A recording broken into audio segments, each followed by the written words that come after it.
ಹಳೆ ಸಿಲೆಬಸ್ ಹಳೆ ಸ್ಟ್ರಾಟಜಿ ಇಟ್ಕೊಂಡು ಕೆಸೆಟ್ ಕ್ಲಿಯರ್ ಮಾಡ್ತೀನಿ ಅಂತ ಅಂದ್ಕೊಂಡಿದ್ದೀರಾ? ಖಂಡಿತ ಕಷ್ಟ.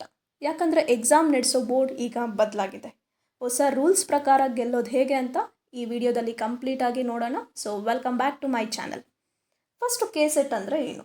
Karnataka state eligibility test. So ಇದರ ಮೇನ್ ಪರ್ಪಸ್ ಏನು? ಯು ಜಿ ಸಿ ರೂಲ್ಸ್ ಅಥವಾ ಗೈಡ್ಲೈನ್ಸ್ ಪ್ರಕಾರ ಕರ್ನಾಟಕದ ಯಾವುದೇ ಒಂದು ಗೌರ್ಮೆಂಟ್ ಏಡೆಡ್ ಅಥವಾ ಪ್ರೈವೇಟ್ ಕಾಲೇಜಲ್ಲಿ ಲೆಕ್ಚರ್ಸ್ ಅಥವಾ ಅಸಿಸ್ಟೆಂಟ್ ಪ್ರೊಫೆಸರ್ ಆಗಬೇಕು ಅಂದರೆ ಕೆಸೆಟ್ ಎಕ್ಸಾಮ್ನ ಕ್ಲಿಯರ್ ಮಾಡಿರಬೇಕು. ಫಾರ್ ಸ್ಕೂಲ್ ಟೀಚರ್ಸ್ ಹೇಗೆ ಟೀಚರ್ಸ್ ಎಲಿಜಿಬಿಲಿಟಿ ಟೆಸ್ಟ್ ಎಕ್ಸಾಮ್ ಕಂಪಲ್ಸರಿನೋ ಹಾಗೆ ಡಿಗ್ರಿ ಕಾಲೇಜ್ ಪ್ರೊಫೆಸರ್ಸ್ಗೆ ಕೆಸೆಟ್ ಎಕ್ಸಾಮ್ ಕಂಪಲ್ಸರಿ. Next, conducting authority. So previously university of Mysore ಎಕ್ಸಾಮ್ನ ಕಂಡಕ್ಟ್ ಮಾಡ್ತಿದ್ರು.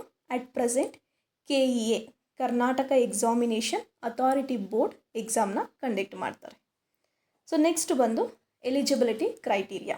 So educational qualification post graduation ಅಥವಾ ಮಾಸ್ಟರ್ಸ್ ಡಿಗ್ರಿ ಕಂಪ್ಲೀಟ್ ಆಗಿರಬೇಕು. Like MA, MSc, MSW, MCom etcetera. So regular ಅಥವಾ distance ಮೋಡಲ್ಲಿ ಎಜುಕೇಷನ್ ಮಾಡಿದ್ರೂ ಎಲಿಜಿಬಲ್ ಆಗಿರ್ತೀರ. ಸೊ ಎಷ್ಟೋ ಸ್ಟೂಡೆಂಟ್ಸ್ಗೆ ಡೌಟ್ ಇರುತ್ತೆ, ನಾನು ಡಿಸ್ಟೆನ್ಸಲ್ಲಿ ಮಾಸ್ಟರ್ ಡಿಗ್ರಿ ಮಾಡಿದ್ದೀನಿ, ನಾನು ಕೆಸೆಟ್ಗೆ ಎಲಿಜಿಬಲ್ ಆರ್ ನೋ ಅಂತ. ಬಟ್ ಈವನ್ ಡಿಸ್ಟೆನ್ಸಲ್ಲಿ ಮಾಡಿದರೂ ಕೆಸೆಟ್ ಎಕ್ಸಾಮ್ ಬರೆಯೋಕ್ಕೆ ಎಲಿಜಿಬಲ್ ಆಗಿರ್ತೀರ. ಸೊ ನಮ್ಮ ಕರ್ನಾಟಕದಲ್ಲೇ ತೊಗೊಂಡ್ರೆ KSOU, IGNOU university, Bangalore university, ತುಂಬ ಯೂನಿವರ್ಸಿಟೀಸು ಡಿಸ್ಟೆನ್ಸ್ ಎಜುಕೇಷನ್ನ ಪ್ರೊವೈಡ್ ಮಾಡ್ತಾರೆ. But that university should be recognised by UGC. So ನೀವು ಒಂದ್ಸರಿ ಡಿಸ್ಟೆನ್ಸಲ್ಲಿ ಅಡ್ಮಿಷನ್ ತೊಗೊಳೋವಾಗ ಫಸ್ಟು ಚೆಕ್ ಮಾಡಿ ಇದು UGC ಇಂದ ರೆಕಗ್ನೈಸ್ಡ್ ಆರ್ ಇಲ್ಲ ಅಂತ. ಬಿಕಾಸ್ ನಾನು ಕೂಡ ಡಿಸ್ಟೆನ್ಸಲ್ಲೇ ಮಾಸ್ಟರ್ ಡಿಗ್ರಿ ಮಾಡ್ಕೊಂಡಿರೋದು KSOU Karnataka state open university.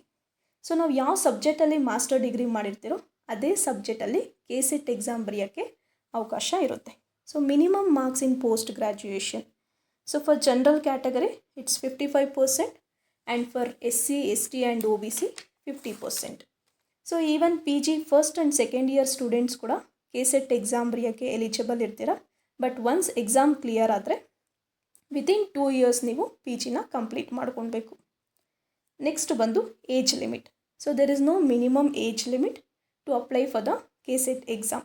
So ಯಾವುದೇ ಒಂದು ಏಜ್ ಲಿಮಿಟ್ ಇಲ್ಲ. Next validity. ಸೊ ಒಂದ್ಸರಿ ಎಕ್ಸಾಮ್ ಕ್ಲಿಯರ್ ಆದರೆ ಇದು ಲೈಫ್ ಲಾಂಗ್ ನಿಮಗೆ ವ್ಯಾಲಿಡಿಟಿ ಇರುತ್ತೆ. Next, exam pattern and the structure. So ಈ ಕೆಸೆಟ್ ಎಕ್ಸಾಮ್ ಅನ್ನೋದು it consist of 2 papers, paper 1 and paper 2. So both the papers will be MCQs, multiple choice based questions. So you need to answer in a OMR sheet. So ಎರಡೂ papers ಕೂಡ both English ಮತ್ತು ಕನ್ನಡ ಲ್ಯಾಂಗ್ವೇಜಸಲ್ಲಿರುತ್ತೆ. And there is no negative marking. So at presently ಯಾವುದೇ negative marking ಇಲ್ಲ. But in the future negative marking ಬರುತ್ತೆ ಅಂತ ಹೇಳ್ತಿದ್ದಾರೆ.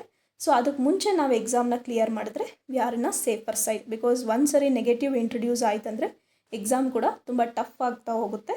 So negative ಬರೋಕ್ಕೆ ಮುಂಚೆನೇ ನಾವು ಎಕ್ಸಾಮ್ನ ಕ್ಲಿಯರ್ ಮಾಡಿಕೊಂಡ್ರೆ it will be safer. So ಆಗಲೇ ಹೇಳ್ದಂಗೆ paper 1 and paper 2. So paper 1 ಬಂದು general paper. So general paper it includes like general knowledge, teaching aptitude, research, communication, mental ability etcetera. So total 50 questions ಇರುತ್ತೆ.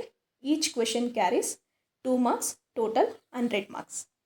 Next ಬಂದು paper 2. So paper 2 ಒಂದು subject specific paper ಆಗಿರುತ್ತೆ.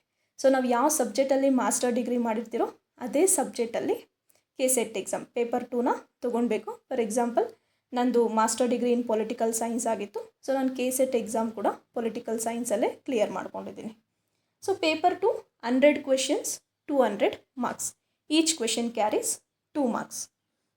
Next total marks ಬಂದು total 300ಗೆ exam conduct ಮಾಡ್ತಾರೆ. And timings ಬಂದು 3 hours. So ಈ ಟೈಮಿಂಗ್ಸಲ್ಲಿ ಯಾವುದೇ break down ಇರಲ್ಲ. ಒಂದ್ಸರಿ ಎಕ್ಸಾಮ್ ಸ್ಟಾರ್ಟ್ ಆದರೆ ಎರಡೂ ಪೇಪರ್ನ ಬರಿಬೇಕಾಗುತ್ತೆ. ಆ್ಯಂಡ್ ಕೆಸೆಟ್ ಎಕ್ಸಾಮ್ ಬಂದು ಟೋಟಲ್ 41 ಸಬ್ಜೆಕ್ಟ್ಸ್ಗೆ ಕಂಡಕ್ಟ್ ಮಾಡ್ತಾರೆ. ಸೊ ನಾವು ಆರ್ಟ್ ಸಬ್ಜೆಕ್ಟ್ಸ್ ತೊಗೊಂಡ್ರೆ like history, economics, sociology, political science, public administration, Kannada, English. And even commerce ಸ್ಟ್ರೀಮ್ಗೆ ಹೋದರೆ ಬಿಸ್ನೆಸ್ ಮ್ಯಾನೇಜ್ಮೆಂಟ್, ಕಾಮರ್ಸಲ್ಲೂ ಎಕ್ಸಾಮ್ ಕಂಡಕ್ಟ್ ಮಾಡ್ತಾರೆ. ಆ್ಯಂಡ್ ಸೈನ್ಸ್ ಸ್ಟ್ರೀಮ್ ತೊಗೊಂಡ್ರೆ like physics, botany, chemistry, zoology. So ಈ ಥರ ಟೋಟಲ್ 41 ಸಬ್ಜೆಕ್ಟ್ಸ್ಗೆ ಎಕ್ಸಾಮ್ನ ಕಂಡಕ್ಟ್ ಮಾಡ್ತಾರೆ. ನೆಕ್ಸ್ಟ್ ಬಂದು ಅಪ್ಲಿಕೇಶನ್ ಫೀ. ಸೊ ಇದು ಒಂದು ಸರಿ ನೋಟಿಫಿಕೇಷನ್ ರಿಲೀಸ್ ಆದಮೇಲೆ ನಮಗೆ ಗೊತ್ತಾಗೋದು ಎಷ್ಟು ಅಪ್ಲಿಕೇಶನ್ ಫೀ ಇದೆ ಅಂತ. ಬಿಕಾಸ್ ಪ್ರೀವಿಯಸ್ಲಿ 1000 rupees ಇತ್ತು OBCಗೆ, but present K E rules ಪ್ರಕಾರ ಲೈಕ್ ರೀಸೆಂಟಾಗಿ ಪಿ ಸಿ ನೋಟಿಫಿಕೇಷನ್ ರಿಲೀಸ್ ಮಾಡಿದರು. ಸೊ ಪ್ರೀವಿಯಸ್ಲಿ 300 ರೂಪೀಸ್ ಇದ್ದಿದ್ದು ಈಗ ಡಬಲ್ ಆಗಿತ್ತು, 750 ರೂಪೀಸ್ ಅಪ್ಲಿಕೇಶನ್ ಫೀ ಇತ್ತು. ಸೊ ನಮ್ಗೆ ಒಂದು ಸರಿ ನೋಟಿಫಿಕೇಷನ್ ಬಿಟ್ಟ ಮೇಲೇ ಕ್ಲಾರಿಟಿ ಸಿಗುತ್ತೆ ಎಷ್ಟು ಅಪ್ಲಿಕೇಶನ್ ಫೀ ಇದೆ ಅಂತ. ನೆಕ್ಸ್ಟ್ ಬಂದು qualifying criteria. So aggregate cut off in both the papers. General ಮೆರಿಟ್ಗೆ 40% ಇರಬೇಕು ಆ್ಯಂಡ್ ರಿಸರ್ವ್ಡ್ ಕ್ಯಾಟಗರೀಸ್ಗೆ 35% ಸ್ಕೋರ್ ಮಾಡಿರಬೇಕು. ಸೊ ಈ ಏನು 40 ಆ್ಯಂಡ್ 35% ಸ್ಕೋರ್ ಮಾಡಿರ್ತಾರೋ ಅದರಲ್ಲಿ ಟಾಪ್ 6%ನ ಮೆರಿಟ್ ಲಿಸ್ಟಾಗಿ ರಿಲೀಸ್ ಮಾಡ್ತಾರೆ. ಸೊ ಯಾರು ಸ್ಕೋರ್ ಮಾಡಿರ್ತಾರೋ ಅದರಲ್ಲಿ ಟಾಪ್ 6%ನ ಮೆರಿಟ್ ಲಿಸ್ಟಾಗಿ ರಿಲೀಸ್ ಮಾಡ್ತಾರೆ. ನೆಕ್ಸ್ಟ್ ಬಂದು ಕಟ್ ಆಫ್. ಸೊ ಈ ಕಟ್ ಆಫ್ ಪ್ರತಿ ವರ್ಷವೂ ವೇರಿಯೇಷನ್ಸ್ ಆಗ್ತಿರುತ್ತೆ ಆ್ಯಂಡ್ ಪ್ರತಿ ವರ್ಷ ಯಾವಾಗಲೂ ಇನ್ಕ್ರೀಸ್ ಆಗೇ ಹೋಗಿದೆ ಕಟ್ ಆಫು. ಯಾವತ್ತೂ ಕಟ್ ಆಫ್ ಕೆಳಗಡೆ ಬಂದಿಲ್ಲ. ಸೊ ನಾನು 2022 ಅಲ್ಲಿ ಎಕ್ಸಾಮ್ನ ಕ್ಲಿಯರ್ ಮಾಡಿದ್ದು. ಸೊ ನಾನು ಬರೆದಾಗ 158 ನನ್ನ ಮಾರ್ಕ್ಸ್ ಆಗಿತ್ತು ಸ್ಕೋರ್. ಸೊ ನಂದು ಜನರಲ್ ಮೆರಿಟಲ್ಲೇ ಕ್ಲಿಯರ್ ಆಗಿತ್ತು. ಸೊ ಎಷ್ಟು ಕಟ್ ಆಫ್ ಇದೆ ಪ್ರತಿ ವರ್ಷ ಅನ್ನೋದನ್ನ ನಾವು ನೆಕ್ಸ್ಟ್ ವೀಡಿಯೋದಲ್ಲಿ ಡಿಸ್ಕಸ್ ಮಾಡೋಣ. ಬಿಕಾಸ್ ಒಂದೇ ವೀಡಿಯೋದಲ್ಲಿ ಡಿಸ್ಕಸ್ ಆದರೆ ವೀಡಿಯೋ ತುಂಬ ಲೆಂತಿ ಆಗುತ್ತೆ. ಸೊ ನೆಕ್ಸ್ಟ್ ವೀಡಿಯೋದಲ್ಲಿ ಕಟ್ ಆಫ್ ಎಷ್ಟಿದೆ 2020ಇಂದ 2025ವರೆಗೂ ಯಾವ ಥರ ವೇರಿಯೇಷನ್ಸ್ ಆಗಿದೆ ಕಟ್ ಆಫಲ್ಲಿ ಅಂತ ಡಿಸ್ಕಸ್ ಮಾಡೋಣ.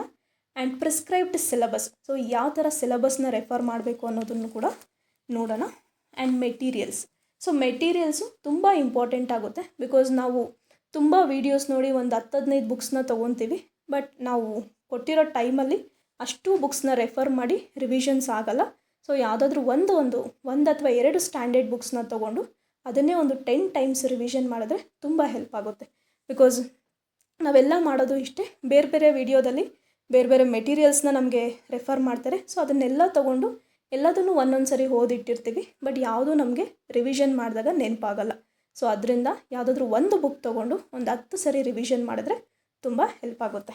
And next strategy. ಸೊ ಯಾವ ಥರ ಸ್ಟ್ರಾಟಜಿ ಯೂಸ್ ಮಾಡಬೇಕು. ಬಿಕಾಸ್ ನಮಗೆ ಸಿಗೋದು only 3 months for the KCET exam. Because already KE ಅವರು ಎಕ್ಸಾಮ್ನ ಅನೌನ್ಸ್ ಮಾಡಿದ್ದಾರೆ. ಅಕ್ಟೋಬರಲ್ಲಿ ಎಕ್ಸಾಮ್ ನಡೆಯುತ್ತೆ.